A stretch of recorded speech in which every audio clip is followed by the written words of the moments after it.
queridos amigos, que Jesus nos abençoe a todos. Hoje vamos dar continuidade ao estudo do capítulo 5. Nós já estamos estudando há 2 semanas, essa já é a terceira, devido a este ser o maior capítulo do nosso livro, o Evangelho segundo o Espiritismo. Então tem simplesmente 31 itens e nós vamos abordar agora já o item, do item 22 ao 25. Mas só relembrando, todo este capítulo se refere aos dizeres de Jesus no Sermão da Montanha, quando ele falou assim: bem-aventurados os que choram, porque serão consolados.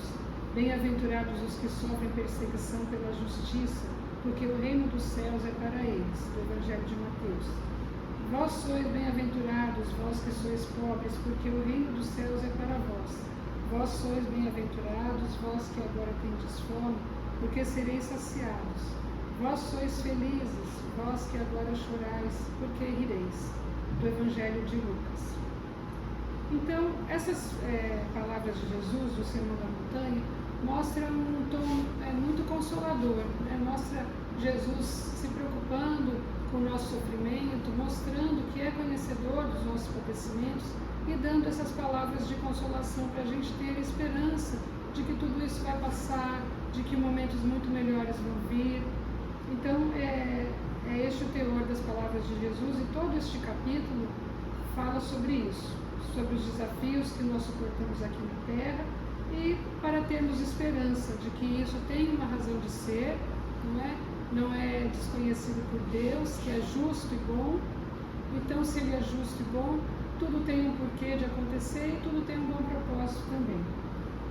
Então, vamos ao nosso primeiro item, como eu falei, vamos abordar os itens 22 a 25, que são mensagens ditadas pelos Espíritos aos médiuns, no tempo em que Allan Kardec fez a codificação do Espiritismo, e Kardec anexou então essas mensagens neste capítulo por se tratarem deste tema. Então, o item 22 fala assim, tem um título curioso: se fosse um homem de bem, teria morrido. Vamos ver um trechinho dessa mensagem. Se morre um homem de bem, cujo vizinho é mau homem, apressai-vos em dizer: antes fosse este. Estais grandemente errados, porquanto aquele que parte concluiu a sua tarefa, e o que fica, talvez não haja principiado a sua. Por que então haveríeis de querer que o mal faltasse tempo para terminá-la, e que o outro permanecesse preso à gleba terrestre?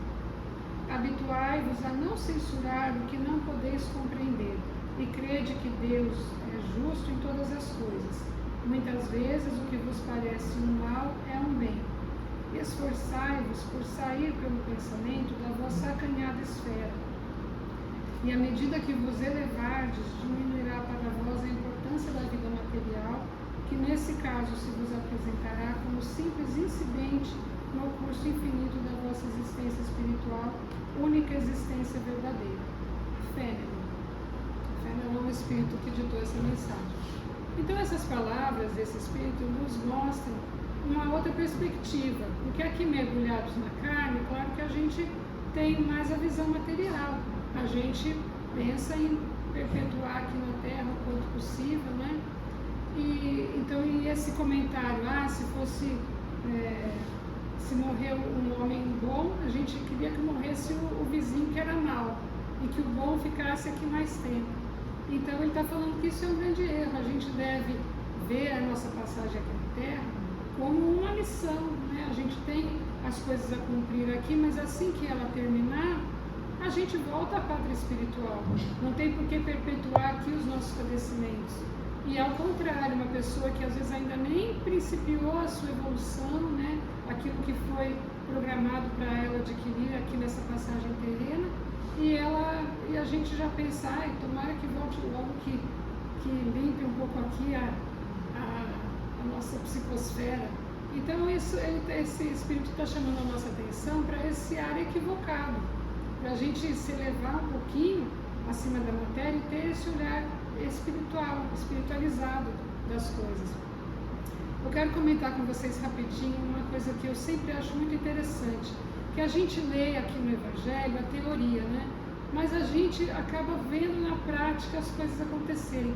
Em vários capítulos, em várias lições é isso. Por exemplo, naquela parte que fala da família espiritual, da família carnal, aquilo para mim é bem evidente que a teoria a gente vê no livro e depois acontece na prática. E aqui também, lendo e estudando isso, eu tive a mesma sensação. Porque na família da minha mãe, um tio que ela teve, era um homem muito bom, o tio André. E era referência para a família toda. Eu ouvi de muitas pessoas histórias sobre esse tio. Ele tinha junto com meu avô um comércio, uma mercearia, lá chamava Secos e Molhados, e ele anotava o nome das pessoas na caderneta que ia fazer compras, né? E as famílias pobres, diz que ele no final do mês ele virava a folha da caderneta, esquecia aquilo lá, não cobrava mais e ia abrir a outra conta. E também outras tias contaram que no final do dia ele pegava sacos de mantimento, ia de bicicleta nos bairros mais pobres levar mantimento para quem estava desempregado, para as famílias que ele sabia que estavam precisando, né? E então tem muitas histórias sobre isso. E esse tio também, ele teve um filho, primo da minha mãe, que ficou na cama 25 anos, tinha convulsões, tinha todo tipo de necessidades, né? Padeceu bastante numa encarnação redentora, depois ele se manifestou no espírito, disse que foi muito importante para ele, agradecer os cuidados, mas esse pai, né, esse que era o tio da minha mãe, cuidou dele todo esse tempo e tal, e foi uma referência de uma pessoa assim, de uma conduta elevada para toda a família, tanto que muitos primos, inclusive meu próprio filho, tem o nome de André em referência a essa pessoa que a gente conhecia. E ele foi dos irmãos, que eram muitos irmãos, o que morreu mais cedo, morreu com 60 anos. Depois de tomar um banho, teve um infarto, faleceu fulminantemente. E toda a família, a ala da família que não era espírita, que não tinha esses ensinamentos aqui, lamentou muito isso, falou, nossa, o que era o melhor de todos faleceu rápido, e os outros irmãos duraram muito. O meu avô, os irmãos, todos com mais de 80 anos, a irmã caçula deles faleceu com mais de 100 anos, 104 anos. Então fica esse pensamento de que ele que era bom, durou pouco, que pena, né? Mas esse capítulo aqui nos esclarece. Quer dizer, a gente nunca pode afirmar isso que foi, porque ele era bom e já tinha cumprido a missão dele. No Espiritismo a gente não tem isso, né, de afirmar certamente as coisas, porque a nossa visão aqui terrena é muito pouca. E também, outra prova disso é, por exemplo, Chico Xavier, que faleceu com mais de 90 anos, né? E também era um homem maravilhoso. Então, não é exatamente assim que funciona. Se é bom, morre cedo, e se é ruim, dura mais. Mas, de qualquer forma, lendo isso daqui, eu lembrei desse caso, essa referência. Então, tudo isso para lembrar novamente que a gente tem que elevar o nosso olhar sobre as coisas da matéria, não é? E isso também já tem a ver com o próximo item, que ele fala assim,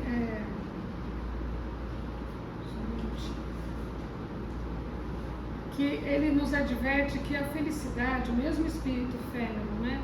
Que a felicidade verdadeira não é deste mundo, que aqui nós temos muitas dificuldades, muitas dores, e mesmo se a gente estiver bem, ao nosso redor tem muitas pessoas padecendo, os entes queridos. Então não é possível a felicidade completa neste mundo, mas é possível a felicidade da paz de coração, da consciência tranquila, né? Então, às vezes, o que a gente pensa aqui que é infelicidade, a gente está cometendo um erro, é apenas um degrau para a gente subir, é uma oportunidade, e nisso nós temos as palavras de Jesus, né? Bem-aventurados os que sofrem, porque serão consolados. Porque nós estamos passando, na verdade, experiências difíceis, assim como um aluno passa uma prova, assim como um doente tem que fazer uma cirurgia, né, dolorosa, mas tudo isso é para depois nós termos a nossa compensação, o nosso alívio, o nosso reconhecimento, os nossos méritos.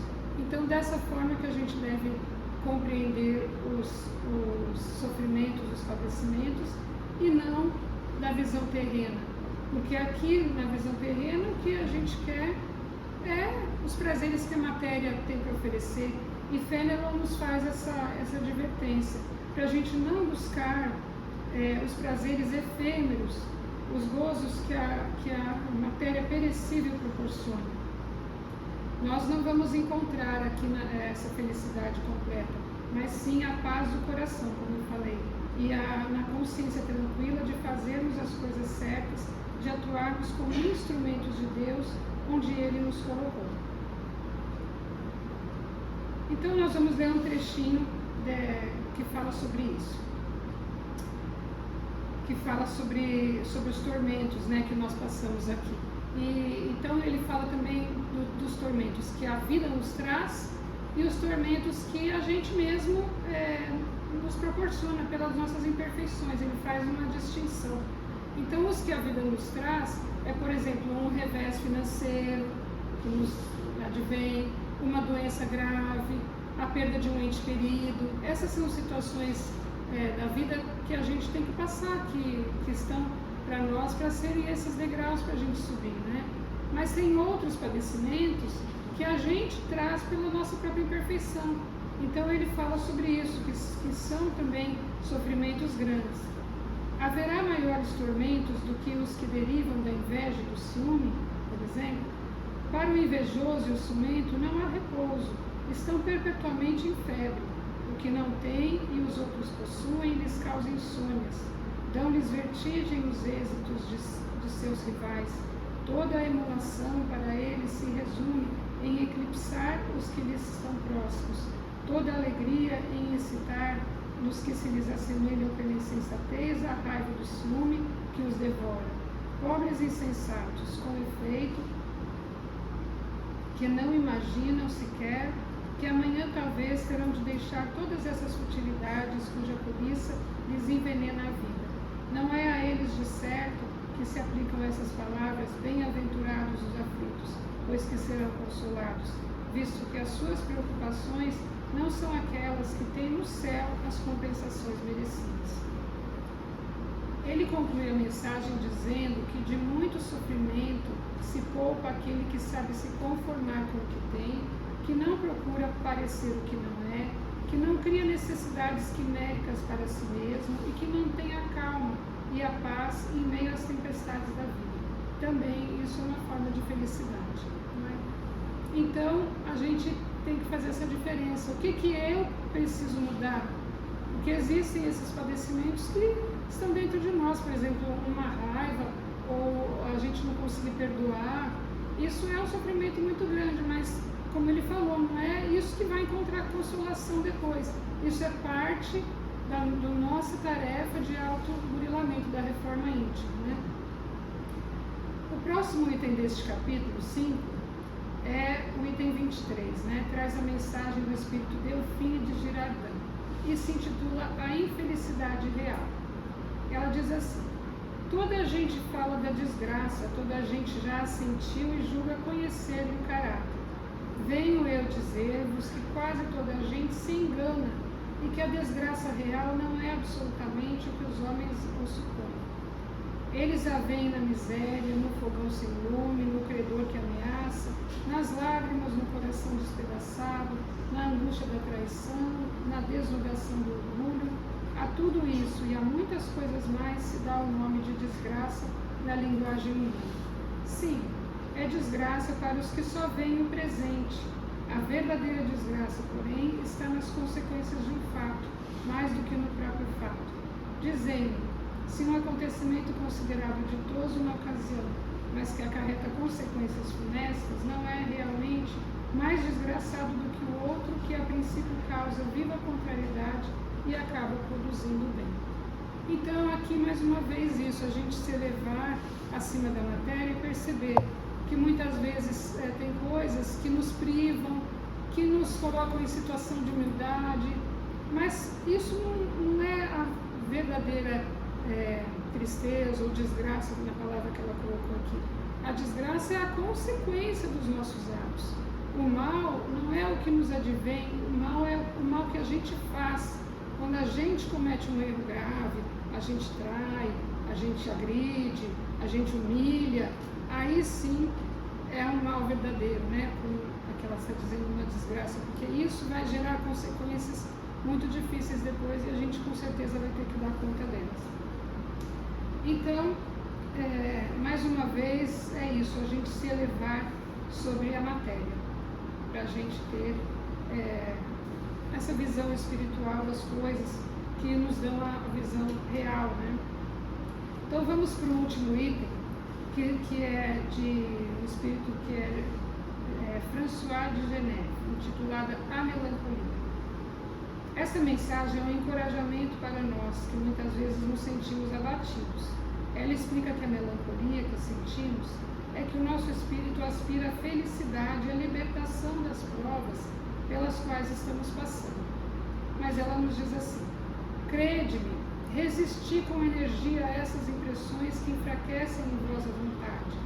São inatas no espírito de todos os homens as aspirações por uma vida melhor, mas não as busqueis nesse mundo. Lembrai-vos de que, durante o vosso degredo na terra, tendes de desempenhar uma missão de que não suspeitais qual é, quer dedicando-vos à vossa família, quer cumprindo as diversas obrigações que Deus vos confiou, duram pouco e vos conduzirão à companhia dos amigos que, jubilosos por ver-vos de novo entre eles, vos estenderão os braços a fim de guiar-vos a uma região inacessível às aflições da terra. Então, mais uma vez, ela está dando uma mensagem de consolação para a gente. As nossas aflições terão fim e elas têm um propósito.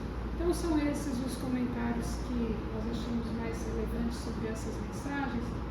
E, antes de terminar, lembrar disso, que as nossas aflições não são desconhecidas nem de Jesus, nem de Deus, nosso Pai, nem dos espíritos amigos que estão ao nosso lado. E cabe a nós nos encorajarmos, lembrarmos deles, pedirmos nas nossas orações, mantermos a fé confiante, porque com certeza a assistência não nos falta e no final vai dar tudo certo. Muito obrigada, que fiquemos todos em